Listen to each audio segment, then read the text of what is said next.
रुक कर लेते हैं दुर्ग जिले का, जहां से हमारे सहयोगी सुबोध तिवारी जुड़ चुके हैं।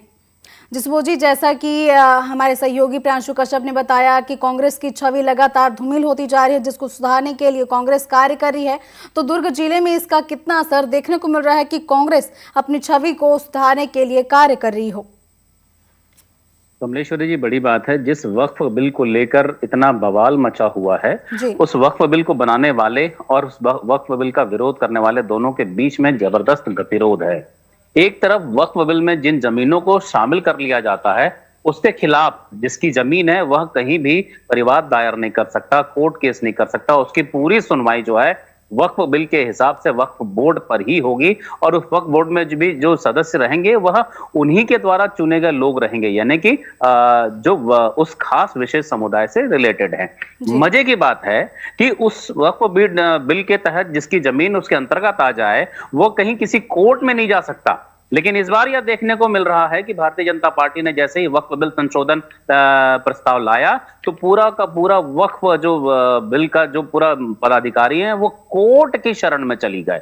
बड़ी बात है, कर लें वक्फ बिल के तहत तो कोई कोर्ट में उसे चैलेंज नहीं कर सकता, लेकिन अगर उनके वक्फ बिल को ही अगर भारतीय जनता पार्टी चैलेंज कर रही है तो वो कोर्ट के शरण में जा रही है। कितना दोहरापन दिख रहा है इस पूरे मसले को लेकर। और वहीं अगर बात करें तो जिस तरीके से यह प्रक्रिया चल रही है वक्फ बिल संशोधन को लेकर, तो काफी तरह की बातें हो रही हैं। कांग्रेस पार्टी लगातार इसके विरोध में है, वहीं भारतीय जनता पार्टी इसके पक्ष में प्रचार प्रसार करने में लगी हुई है। लोगों को समझाने में की कोशिश की जा रही है कि वक्फ बिल कहीं भी किसी भी के तरह से किसी के खिलाफ नहीं है, यह बल्कि जो पीड़ित मुसलमान परिवार हैं उनके लिए भी लाभदायक ही साबित होगा। हालांकि गतिरोध चल रहा है, विरोध के भी स्वर हैं तो समर्थन के भी स्वर हैं। दोनों ओर से तरह तरह की बातें और बयानबाजियां भी सामने आ रही हैं। कमलेश्वरी जी, दूसरी बड़ी बात है, चूंकि गर्मी का मौसम है, मौसम बदल भी रहा है। कभी 40 डिग्री तो कभी 43 डिग्री तापमान बढ़ता घटता जा रहा है। इसी बीच जल संकट को लेकर बार बार यह बात सामने आ रही है कि तमाम निगम प्रशासन और भिलाई इस्पात संयंत्र का प्रबंधन है वह पानी की समुचित व्यवस्था करने में असफल साबित हो रहा है। बताया तो जरूर जाता है, कहा जरूर जाता है, निर्देश दिए जाते हैं कि गर्मी के आने के पहले ही तमाम तरह की व्यवस्थाएं कर ली जाए ताकि लोगों को किसी भी तरह से पीने के पानी से वंचित ना होना पड़े। सीएसईबी की तरफ से भी निर्देश जारी किए जाते हैं कि तमाम सुधार कार्य कर लिए जाएं, कहीं भी मोटर बिगड़ने की स्थिति या बिजली सप्लाई की स्थिति से दो चार ना होना पड़े।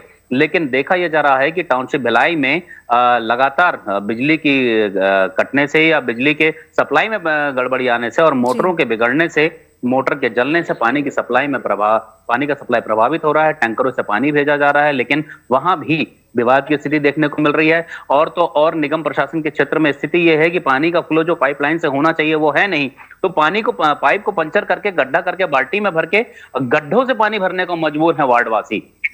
तो इस तरह की समस्या तो लोगों के सामने पानी को लेकर दिखाई दे रही है, और निगम प्रशासन और भिलाई इस्पात संयंत्र प्रबंधन जो है उसका नगर सेवा विभाग हाथ पे हाथ धरे बैठा है। कोशिश जरूर की जा रही है मगर इसका समाधान, स्थायी समाधान नहीं निकल रहा है। अब दूसरी बात, नगर पालिका निगम दुर्ग की बात करें, स्पैरो कंपनी को पिछले अनुबंध के तहत लगातार टैक्स वसूली का जो जिम्मेदारी दी गई थी उसमें 60 लाख रुपए की गड़बड़ी दिखाई दे रही है। जिन लोगों ने फोन पे से, पेटीएम से, गूगल पे से या तमाम तरह के अन्य चेक और कैश के माध्यम से जमा किया था, उनको रसीद दे दी गई, मगर वह पैसा स्पैरो कंपनी के द्वारा निगम के कोष में जमा ही नहीं किया गया। और जब बात आ रही है तो समायोजन करने की बात आ रही है, तो निगम का जो अधिकारी हैं वो शिविर लगाकर तमाम ऐसे जो करदाता हैं उन्हें बुलाकर उनसे रसीद लेकर उनका समाशोधन किया जा रहा है। लेकिन देखने वाली बात यह है कि नगर निगम प्रशासन दुर्ग के द्वारा स्पैरो कंपनी के खिलाफ अब तक रिपोर्ट दर्ज ही नहीं की गई है। पता नहीं इन अधिकारियों को उस स्पैरो कंपनी से क्यों इतना मोह है कि जिसने गफलत की, 60 लाख रुपए की धोखाधड़ी की, उसके खिलाफ आखिर रिपोर्ट दर्ज क्यों नहीं कराया जा रहा। कमलेश्वरी जी, बिल्कुल, बहुत बड़ा सवाल है कि जिस कंपनी ने धोखाधड़ी की उसके खिलाफ क्यों आखिर एक्शन नहीं लिया जा रहा। हो सकता है इसमें अधिकारियों की भी साठगांठ हो। फिलहाल तमाम जानकारियों के लिए आपका धन्यवाद। और ये थे हमारे सहयोगी सुबोध तिवारी, जिन्होंने बताया कि कई ऐसी खबरें हैं जो सुर्खियों पर हैं।